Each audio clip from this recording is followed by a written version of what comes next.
La nature n'est pas un ensemble d'objets, mais un ensemble de relations. Ces mots d'Alexander von Humboldt résonnent comme un appel à comprendre le monde comme un système interconnecté. Humboldt, souvent considéré comme le père de l'écologie moderne, a parcouru le globe pour relier la nature, la science et l'humanité. À l'aube du XIXe siècle, il a émergé comme un pionnier, remettant en question les conventions de son temps. Ses explorations ont révélé des vérités sur la Terre qui ont changé à jamais notre compréhension de sa dynamique. Sa vision de la nature comme un tout, chaque élément influençant l'autre, est particulièrement pertinente dans un contexte d'industrialisation. Humboldt, par des observations rigoureuses, a façonné sa compréhension du monde. Les Lumières ont ouvert la voie à une ère de questions et d'exploration, mais aussi à des tensions sociopolitiques où les idées contrastaient avec les dogmes établis. En tant qu'explorateur, Humboldt était à la fois témoin des merveilles de la nature et des conséquences des actions humaines sur l'environnement. Son enfance, marquée par une immersion dans la nature, a germé en lui une passion insatiable.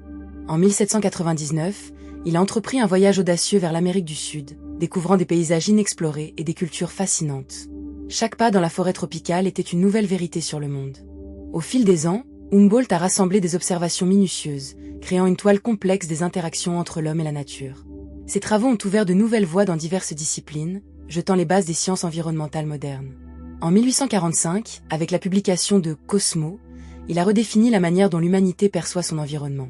Ce livre monumental a été le fruit de ses réflexions, un appel à l'harmonie entre les hommes et la nature. Les idées d'Humboldt continuent de résonner dans les luttes contemporaines pour la protection de la planète. Sa vision globale nous rappelle que nous faisons tous partie d'un réseau complexe et vulnérable.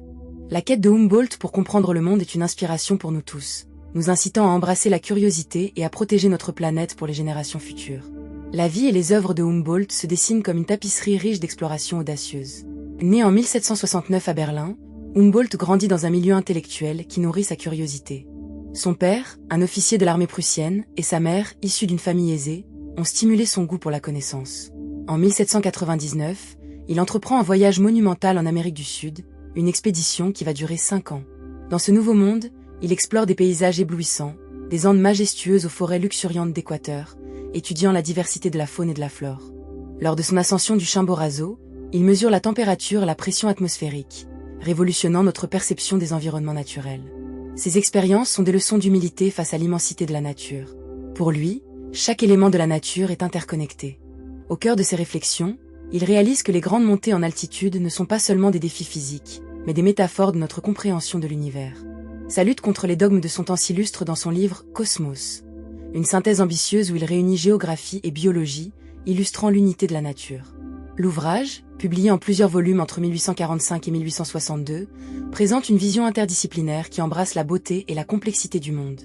Les luttes d'Humboldt sont aussi personnelles. Il fait face au scepticisme et aux obstacles financiers, mais sa passion et sa détermination restent inébranlables. Quand il publie Vue des Cordillères en 1805, il se heurte aux critiques de l'Académie des sciences qui ne reconnaît pas la valeur de ses travaux. Cette période de sa vie est marquée par un combat incessant pour la reconnaissance. Mais Humboldt ne se laisse pas abattre. Il documente la beauté du monde tout en plaidant pour la conservation de la nature.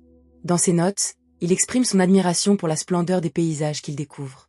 Il écrit « La grande toile de la nature est tissée de relations multiples, et il est de notre devoir de la préserver. » Cette conviction le pousse à mettre en garde contre les excès de l'industrialisation et à souligner l'impact de la destruction des écosystèmes. La vie d'Humboldt est une odyssée, un voyage transcendant les frontières géographiques. Il redéfinit le rôle du scientifique en tant qu'acteur social, plaidant pour une approche holistique de la science. Son impact va au-delà de ses découvertes. Il inspire des générations de scientifiques, dont Charles Darwin lui-même. Les idées d'Humboldt, ses explorations, et surtout sa vision des relations entre les espèces et leur environnement jettent les bases d'un mouvement environnemental crucial. En 1831, Darwin, influencé par Humboldt, embarque à bord du HMS Beagle pour son propre voyage d'exploration, une expédition qui changera à jamais notre compréhension de l'évolution et de la biodiversité. Humboldt était devenu le symbole d'une science qui ne se limite pas à l'observation, mais qui engage l'âme et l'esprit dans une quête de vérité universelle. Au début du XIXe siècle, Humboldt organise une expédition en Amérique du Sud, symbole de sa quête de connaissances. Son voyage n'est pas simplement géographique, mais un défi intellectuel qui résonne à travers les âges. En documentant ses observations, il souligne l'urgence de préserver des écosystèmes précieux. Dans les forêts de l'Amazonie, il est émerveillé par la richesse de la biodiversité. Les arbres énormes, couverts de lianes et de fleurs éclatantes, semblent murmurer des secrets anciens. Il note avec une précision obsessionnelle les couleurs vibrantes des oiseaux et les chants mélodieux des insectes. Humboldt écrit « Chacune de ces créatures est une note dans la grande symphonie de la vie ». De ces moments, il tire une profonde compréhension de l'interdépendance des espèces, que ce soit dans les contrées tropicales ou dans les chaînes de montagnes. L'un des épisodes marquants de son voyage est sa rencontre avec les peuples autochtones. Il s'installe avec eux, partageant des coutumes et apprenant à connaître leurs relations avec la Terre. Cette immersion lui permet de voir que la science ne peut pas être isolée de la culture humaine. Auprès des Indiens Chibcha, Humboldt est frappé par leur approche respectueuse de l'environnement.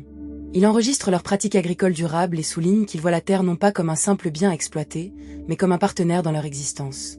Cette perspective enrichit sa réflexion sur la conservation de la nature. Son engagement à préserver la beauté et l'intégrité des écosystèmes se renforce par ces rencontres. Dans son journal, il note « La véritable science doit embrasser toutes les facettes de notre existence ». Alors qu'il gravit les pentes du volcan Cotopaxi, Humboldt ressent la puissance brute de la Terre. Il décrit le paysage avec une telle passion qu'on peut presque sentir l'air frais des hauteurs et entendre le grondement lointain de l'activité volcanique. Chaque sommet est un témoin silencieux des forces qui façonnent notre monde, écrit-il. Cette expérience spirituelle attise sa conviction que la science doit s'accompagner d'une dimension éthique. Il comprend que l'humanité a une responsabilité envers la nature, une réflexion qui résonne encore dans les débats contemporains sur le changement climatique. Sa passion pour l'environnement le pousse à écrire avec ferveur sur les conséquences désastreuses de l'exploitation des ressources naturelles. Lorsqu'Humboldt observe les signes de déforestation sur les rives de la rivière Orénoque, il s'inquiète pour l'avenir des forêts tropicales. Chaque arbre abattu est un trésor de vie perdu, et chaque rivière polluée est une chanson de la nature étouffée, consigne-t-il dans ses journaux.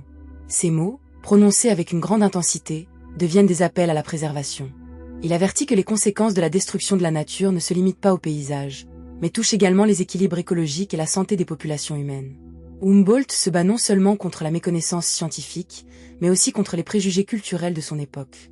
En 1815, lors d'une conférence, il défend vigoureusement l'idée que le progrès scientifique doit aller de pair avec le respect des cultures locales. L'érudition ne vaut rien si elle est déconnectée des vérités que chaque culture porte en elle, déclare-t-il avec passion. Ses réflexions sur l'interconnexion entre la science et l'humanité ouvrent des voies nouvelles pour la recherche scientifique et la compréhension du monde.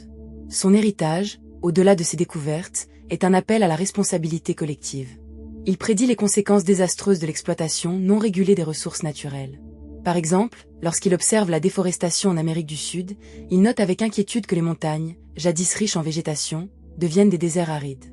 Il comprend que la destruction de la nature n'est pas seulement une question locale, mais un problème global. Son message résonne encore plus aujourd'hui, alors que nous faisons face à des crises environnementales sans précédent. L'idée que les actions humaines peuvent avoir des répercussions sur les régions lointaines d'une manière inattendue est une notion qui semble prophétique dans le contexte actuel. Au fil des siècles, Humboldt a redécouvert le monde et ouvert une voie vers un avenir durable, guidé par notre interdépendance avec la nature.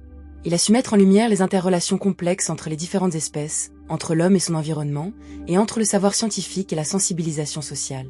Ces mots, empreints de passion et de sagesse, continuent de nous guider.